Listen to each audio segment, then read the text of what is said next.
What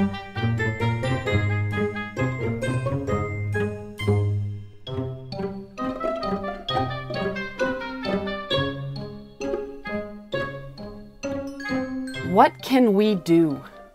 This is the question we ask ourselves when we see the government privileging the rich, when we see healthcare getting decimated, when we see environmental scientists fired and climate change running amok.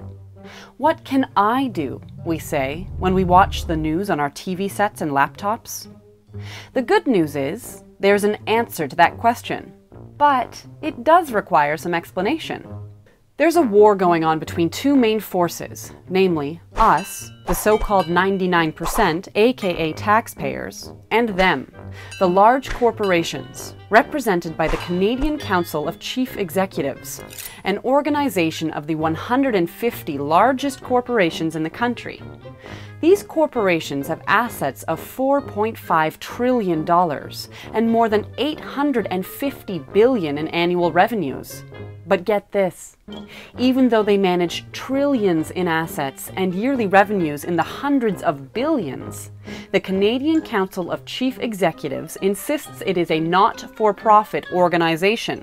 In this war, the power clearly rests in the hands of, you guessed it, the very rich.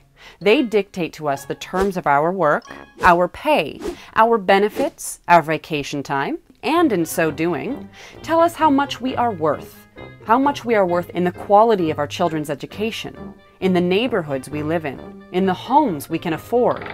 The transaction is a simple one. They give orders, we obey. Politicians, too, obey. But not back in the 1930s. Yep, the dirty 30s. Back then, government didn't listen solely to big business. Why? Because we forced them to listen to us. How? People banded together. They hit the streets and shouted for fairness. They formed unions. And even though government and companies fought back, sending the police and even the army to try and put us down, people hung in. And only then did things begin to change for us. Cut back to today. What to do? The power is now completely back in the hands of the 1%, and we've lost our rights. And if we don't do something about it, no one will. Second, everyone's in the same boat. We all believe the system's unfair, but we're all afraid of getting the boot if we speak up about it. So let's try doing what they did back then. Lean over to your neighbor and ask them if they have the same anxieties you do. And is your neighbor as fearful? Most will say yes. Then, ask a few more people. Next step, schedule a small meeting about it.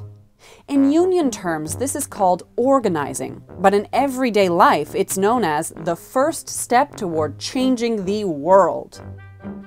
The solution boils down to our very selves. That is the only answer. It's a tough thing to admit, but at least it can give us hope.